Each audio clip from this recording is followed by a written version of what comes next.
John has sitting, one at the head, the other at the feet. Luke.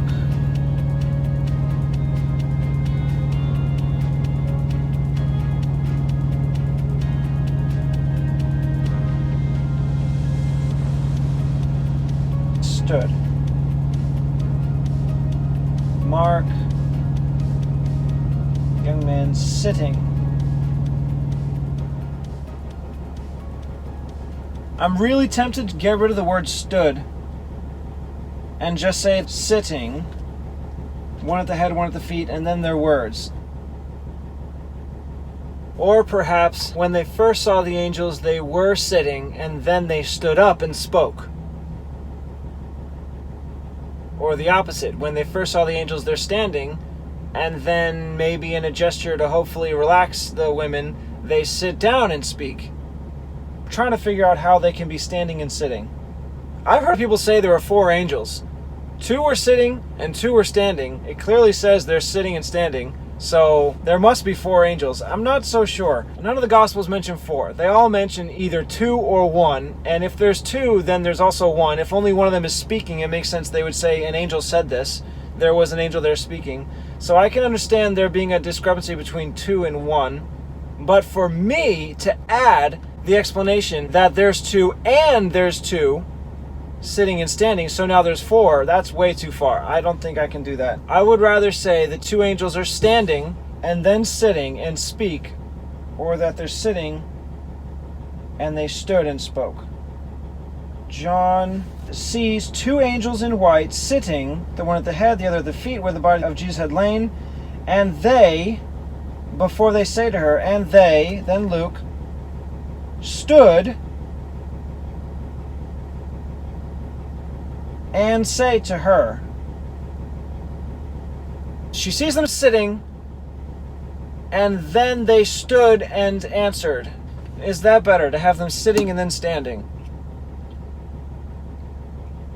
Another hint in here is that in Luke, at first, they don't see anyone, and it came to pass as they were perplexed, behold, 2 men stood by them in shining garments. Perhaps they go in, there's no one there, there's no angels, they're thinking about it, then the 2 angels appear, standing. Mark and John, it says that when they look in, they see the angels sitting.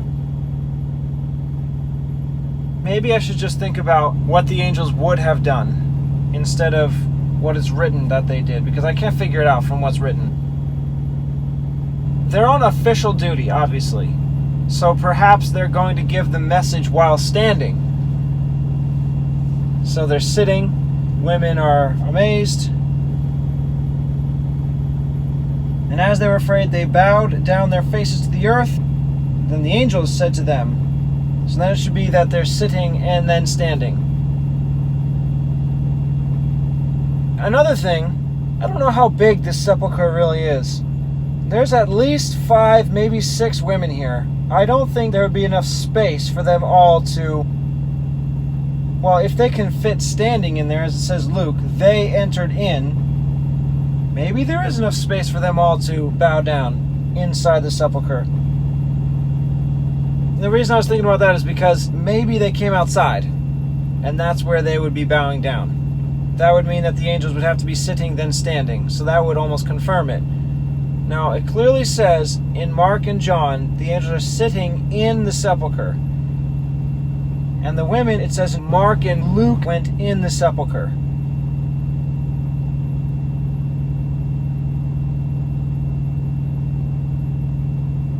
This sepulcher must be big enough for them to be bowing inside. It must be. Because if the angels are in there, and they're bowing, it doesn't make sense for them to get out of the sepulcher and then bow down. That'd be really awkward. I've gone around it several times, and each way, I'm leaning towards sitting and then standing. So I'm going to do that. Sitting, Mark and John. Sitting on the right side. John. Sitting the one at the head and the other at the feet, where the body of Jesus had lain. Luke has them standing, and then the others bowing down to them. Mark, the young man, is sitting on the right side, and they were frightened. I think I'm going to start with one at the head, one at the feet. So just John, one at the head and the other at the feet, where the body of Jesus had lain. John continues, and they say to her, "Woman, why weep you?" So it's as if both of them are speaking. But before they ask her, "Why weep you?" I'm going to go with what they are saying to the rest of the women. And also that the other women bow down. And they were afraid. And they were frightened. John doesn't have that reaction because it's just Mary.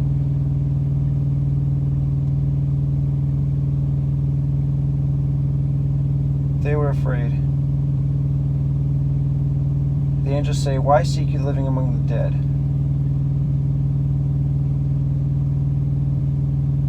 Their response of the women being afraid is in Matthew and Mark. Be not frightened. Matthew, fear not you. Be not frightened, or fear not you. Frightened or fear. I might lean towards frightened, because if it's fear not you, who are they supposed to not be fearing? It's clearly the angels, but the way that sentence is organized, some who aren't accustomed to reading the King James Version might be confused, and it says, "Don't fear you. Don't fear yourselves." Which I know that's not what it means, and it might be rare that anyone would think that. But be not frightened is a bit easier to understand. So I think I'm going to go with that. Be not frightened, which means that the first reaction, they were afraid from Luke. Because if I have the options of all three of these words, afraid, frightened, and fear, I want to include as many of them as I can. So if I just go with they were frightened and the angels say be not frightened, I'd be leaving off both fear and afraid. So they were afraid. And they were.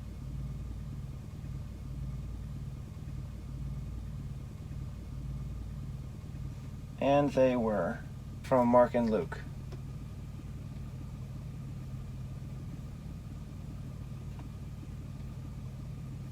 Afraid from Luke.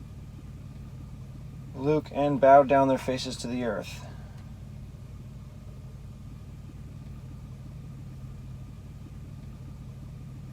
They said to them, "Why seek you the living among the dead?" And they answered, I already used the word angel,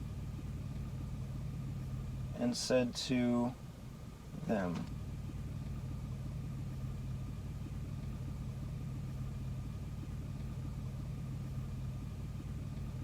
Mark has he said to them, but I'm not going to do that. I guess I'll just have to go with they said to them.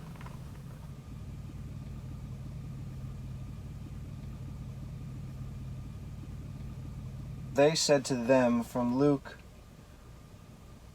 and to them is in Mark.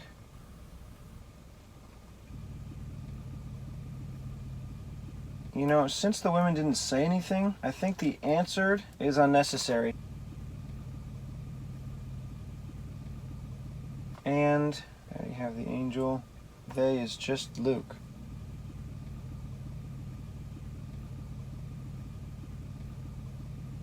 Said is Matthew and Luke.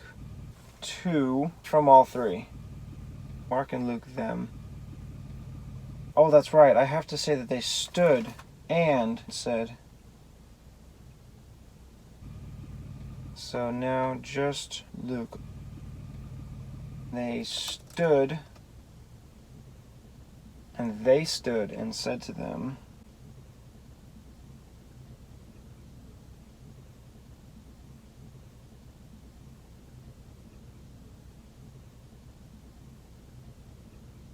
Alright, I have an idea. The problem is when it says they, the women, bowed their faces to the earth, I then have to go on to they stood. And without explaining who this they are, it might be confusing.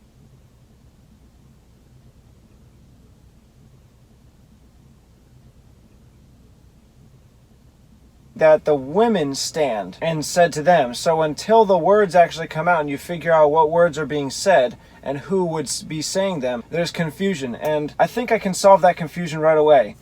Mark and Luke start by saying they're men.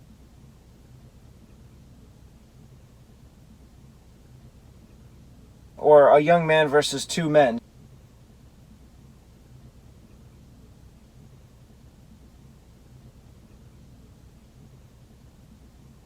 So if I take out the word angels and move it to here, not they, but the angels, I would have to have a the. So I'm going to take the word the from John because I didn't use it earlier. The one at the head. I just said one at the head.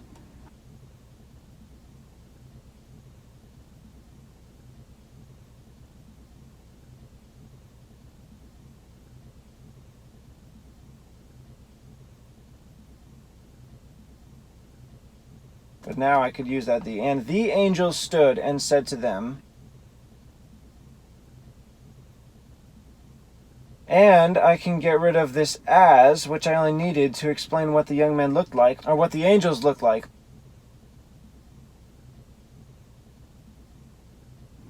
So I could use this as here. And as they were afraid, they bowed. They saw two young men. Oh, that's another change. That word young, I think that's the best place for it. Instead of just two men, Mark says they saw a young man, so why not just say they saw two young men? I've heard many testimonies before of people who have seen angels. They all say pretty much the same thing. They are men, but they look almost feminine in their facial features. No beard, clean shaven, very young looking and beautiful. So I think that would make sense to say they both look like young men. They saw two young men clothed in long white and shining garments, sitting, one at the head, the other at the feet, where the bodies just had lain. And as they were afraid and bowed down their faces, they said, oh, you know what? If I get rid of the and, I could just continue with the angels stood and said. And as they were afraid,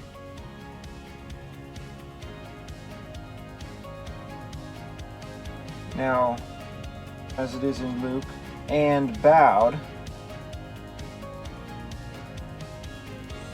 as they were afraid and bowed, the angels stood and said to them. That is a happy medium between all three.